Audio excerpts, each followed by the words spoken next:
Lepo pozdravljeni.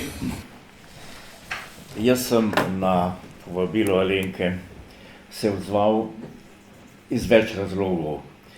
Predvsem iz tega, ker že nekaj desetletij se ukvarjam s Kozbekovim delom in njegovo zbrano delo, kot verjetno veste. Drugič tudi zato, ker sem na svojem službenem delovnem mestu v Nuku prav tako ves čas imel dostop do slovenskih revij zamejskih, ki so bile takrat v znamenitem D-fondu, ki je bil del naše zbirke. No in ne nazadnje seveda zato tudi, ker mostu brez Kozbeka in Pahorja tudi ni, čeprav sta objavljala v njem zelo malo, ampak sta pa duhovno prisotna ves čas, kot vemo. In navsezadnje naj še to omenim, čez 3 tedne bo tisti dan, ko se je poslovil Edvard Kozbek pred 40 leti, 3. novembra 1981. No, zdaj jaz imam samo na kratko, drugi, ki ste veliko bolj zaslužni in ki ste bili pri nastajanju in izhajanju in delovanju revij osebno prisotni. Jaz bom povedal samo nekaj izvlečkov iz Kozbekovih spominov oziroma Kozbekovih zapisov iz njegovih dnevnikov o teh revijah. Namreč večji del teh zapiskov še ni bilo objavljenih, nekaj zgodnejših pa ja. Na začetku bi rad poudaril še to, da je Kozbek vedno izjemno spoštoval to publicistiko in jo smatral seveda za enakovreden in naraven del slovenskega ustvarjanja. Ne tako eden redkih v tistem času. In kot sem iz gradiva razbiral, je tudi poznal čisto vse predhodnike Mosta, ki danes niso bili omenjeni, ne. Tukaj je bila že cela serija revij pred tem, ne.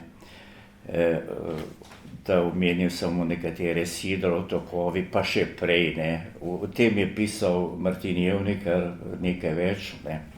Tako da dovolite, da zdaj se na kratko obrnem torej k temu mostu. Zakaj sem dal tak naslov iz otroške izštevanke, ali je kaj trden most, kakor kamen kost, kajti to se mi ves čas, vsa desetletja, ko se ukvarjam s Kozbekovim opusom, izkazuje kot res izjemno trden most. To je eden najtesnejših prijateljskih vezi v slovenski kulturni zgodovini.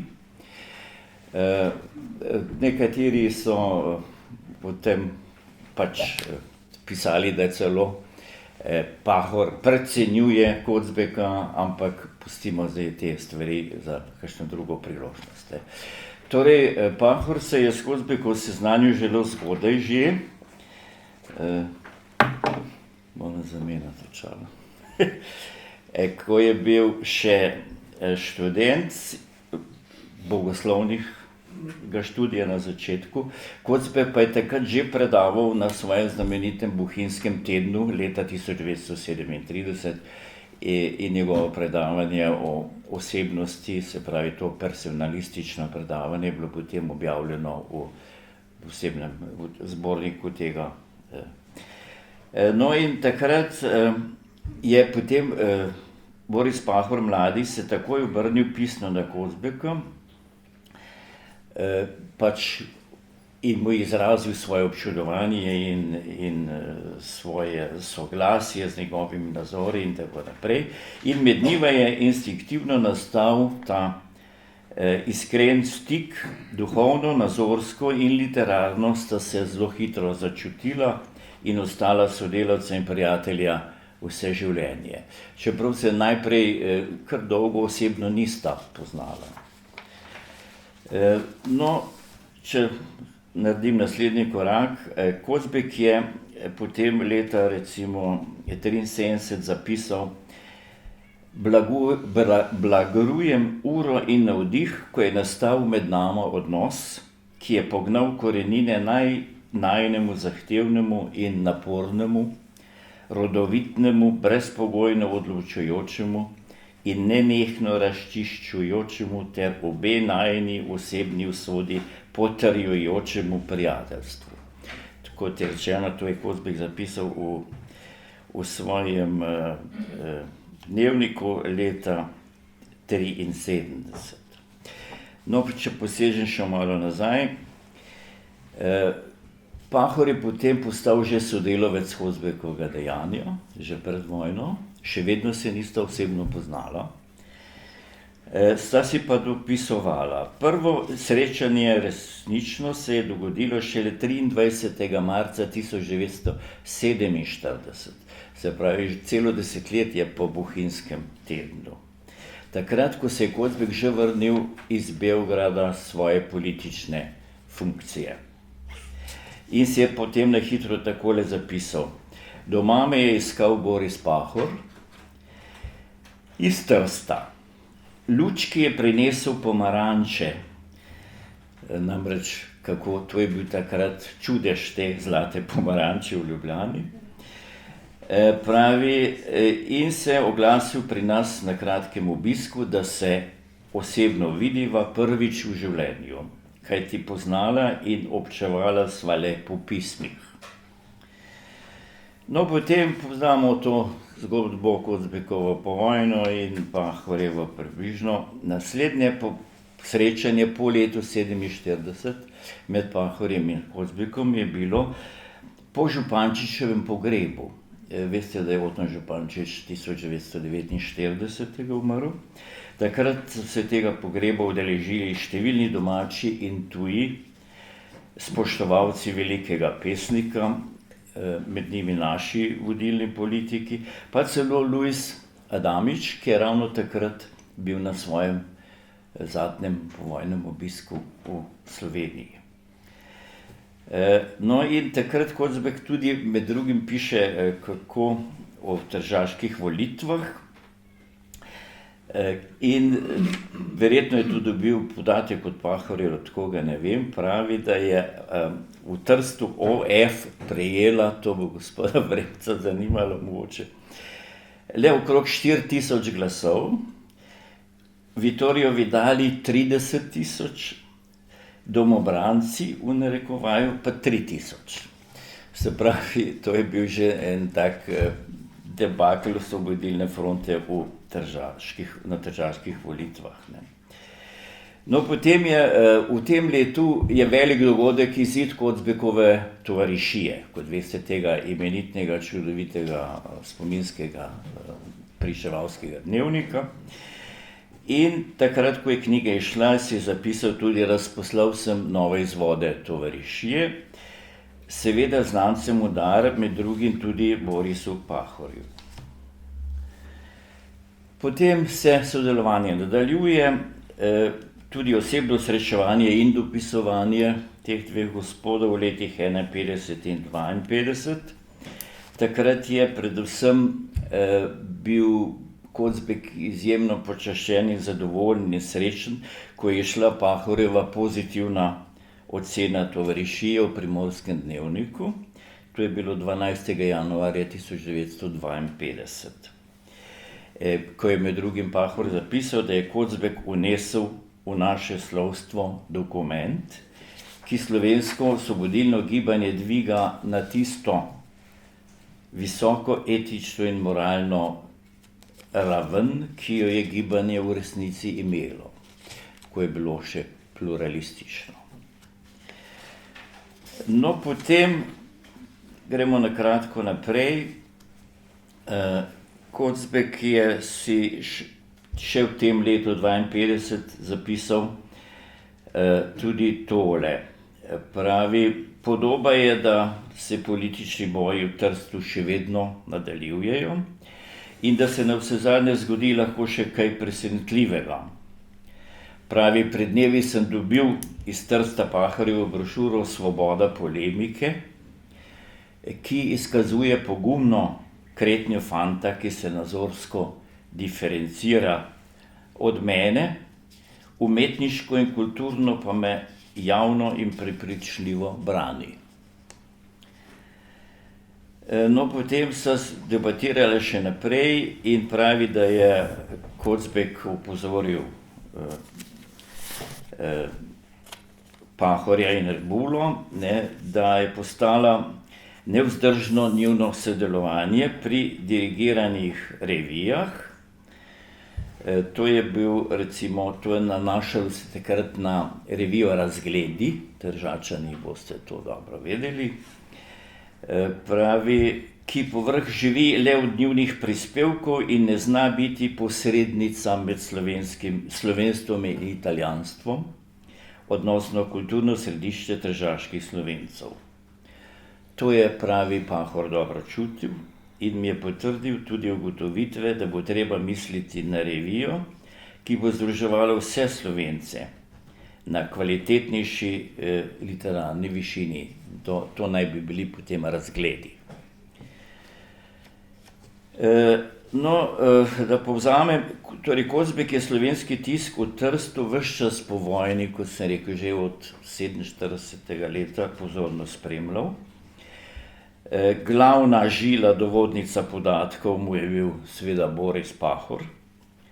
Poznal je vse revijalne poskuse, ki so jih Slovenci tam, ki ste jih ustvarjali. In te seveda niso bile dostopne v Ljubljani, razen ozkemu krogu, ker so bile pač pod budnim nadzorom Udbe. Žal je pa seveda Kocbekov avtorski delež v slovenski zamejski publicistiki zelo skromen. Toda, kakor pričuje njegova korespondenca in dnevniški zapiski, je bil v tej publicistiki vsekakor zelo prisoten. Tega se je dobro zavedala tudi politična policija, ki je temeljito spremljala vse njegove stike in ga tudi zasliševala. Recimo, to je tak primer, torej iz Trsta je spet prišel na obisk Pahor leta 1953 in povedal Kocbeku takole: Edi, začeli bomo izdajati novo revijo. Ne vemo, kako bo šlo, ker ni zadosti števila delovnih ljudi in ker je nesoglasij preveč. Ampak je povabil Kocbeka, če hočeš nekaj povedati, imaš zdaj priložnost. Ne bomo delali političnih barikad, bomo pa polemični, pa precej poljudni, ker je tukajšnje občinstvo pač intelektualno dokaj nerazvito. Oglasi se nam in tako dalje. No, in Kocbek je z veseljem odgovoril: tega sporočila sem se od srca razveselil. Seveda bom sodeloval, najprej s pesmimi, nato s prozo, potem z eseji, mogoče še s čim drugim zanimivim. Pravi, spreletelo me je veselo občutje, počutim se kakor ptič, ki je začutil zdrave in silne peruti. Ampak to občutje ni dolgo trajalo, tako se je zavedal, da če bi on se aktivno vključil z objavami v tržaško publicistiko, bi bila ta še toliko bolj prepovedana v Ljubljani oziroma v Sloveniji. In zato je najprej potem razmislil in odvrnil Pahorju, da v prvi ali mogoče še drugi številki ne bom sodeloval. Razložil pa sem mu, da ker me še zmeraj držijo v kulturni karanteni, namreč to je bilo leto 1953, se veste, pogres se je zgodil 1952 in je trajal vse do leta 1961, ko Kocbek ni smel objavljati. To so znane stvari. Pravi, moje to je pomembno. Namreč mnogi so nekako tudi marsikdo, mogoče mnogi prehuda beseda, očitali Kocbeku, zakaj tako malo sodeloval v teh revijah. On je iz iskrenega prepričanja, da bi to sodelovanje te revijem samo škodovalo. Napisal, pravi, policija, ki me obdaja vse moje življenje in bi moje sodelovanje v revijah samo škodilo meni, predvsem pa reviji, ki ji nikakor ne želim zapreti dohoda do Jugoslavije. Se pravi, kot sem rekel, on je pač ga je skrbelo, da bi se s tem zaprla vrata, ne.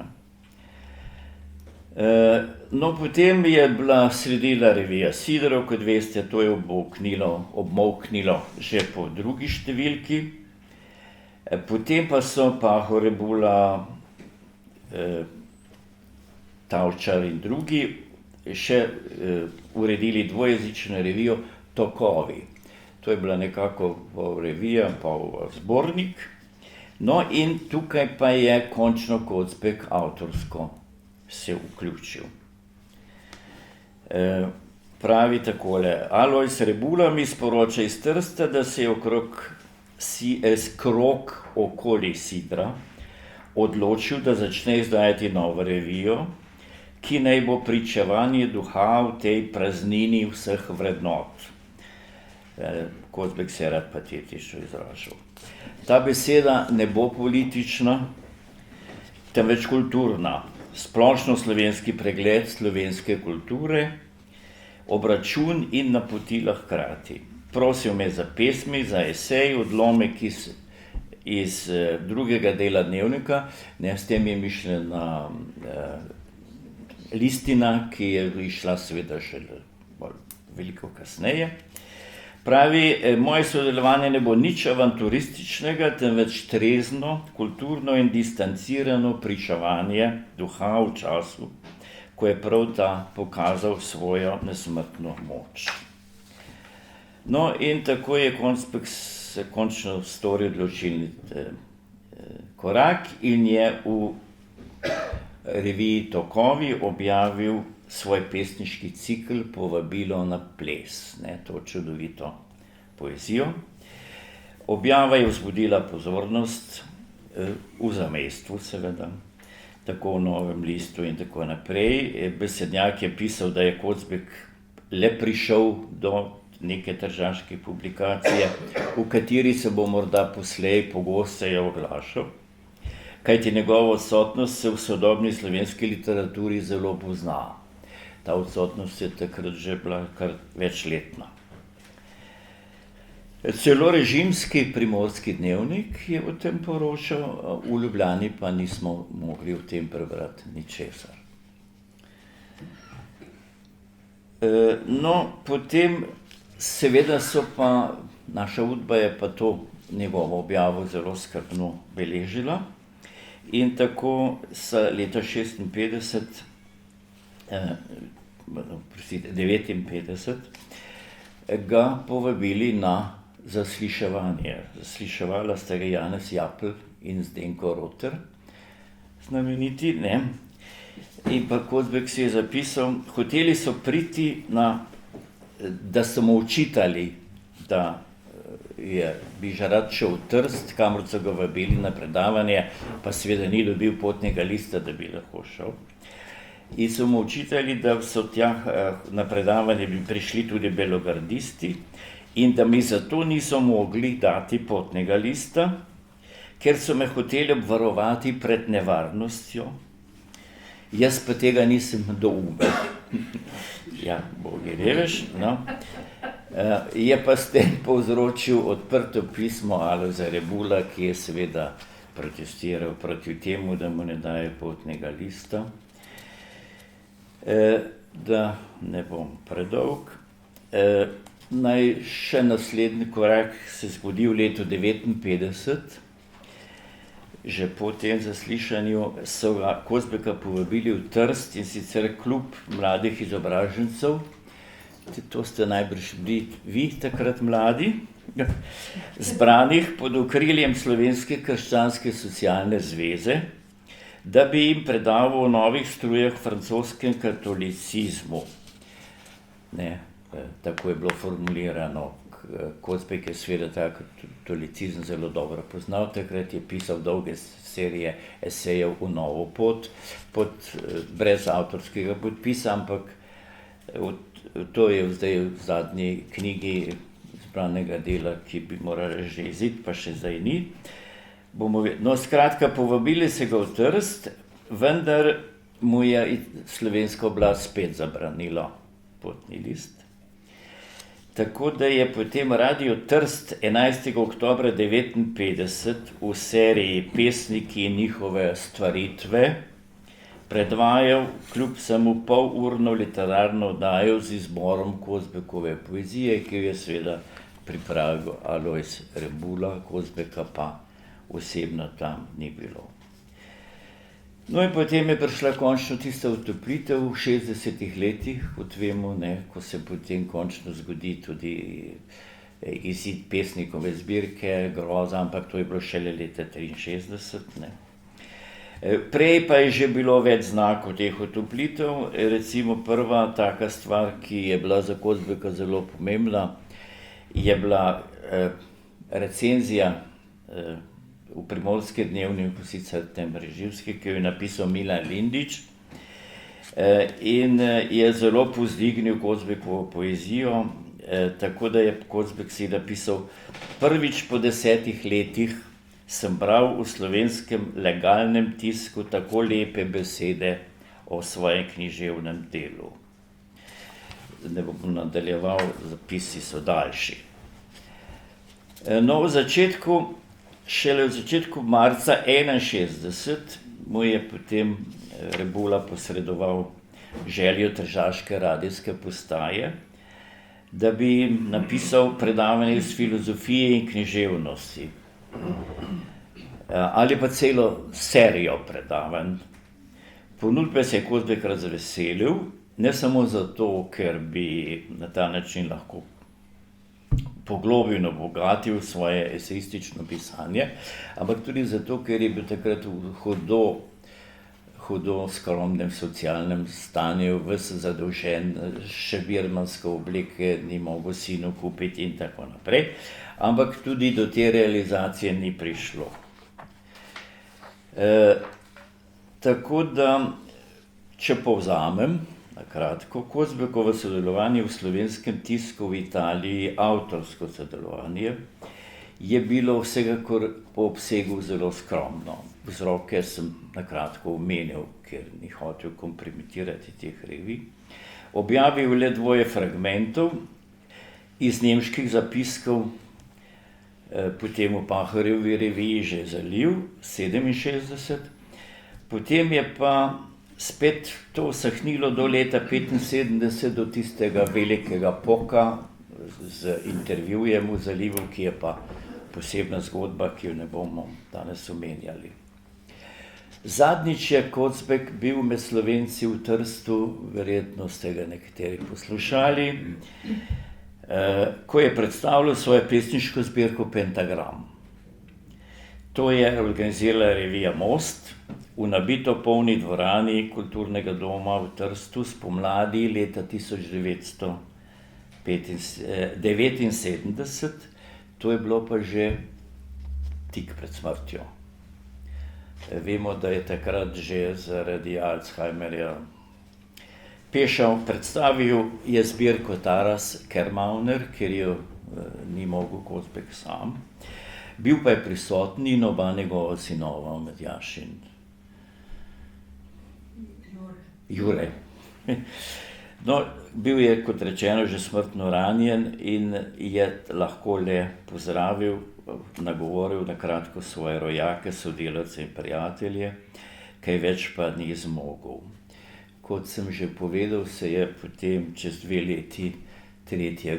novembra 1981 poslovil in takrat bo zdaj ravno okroglih 40 let.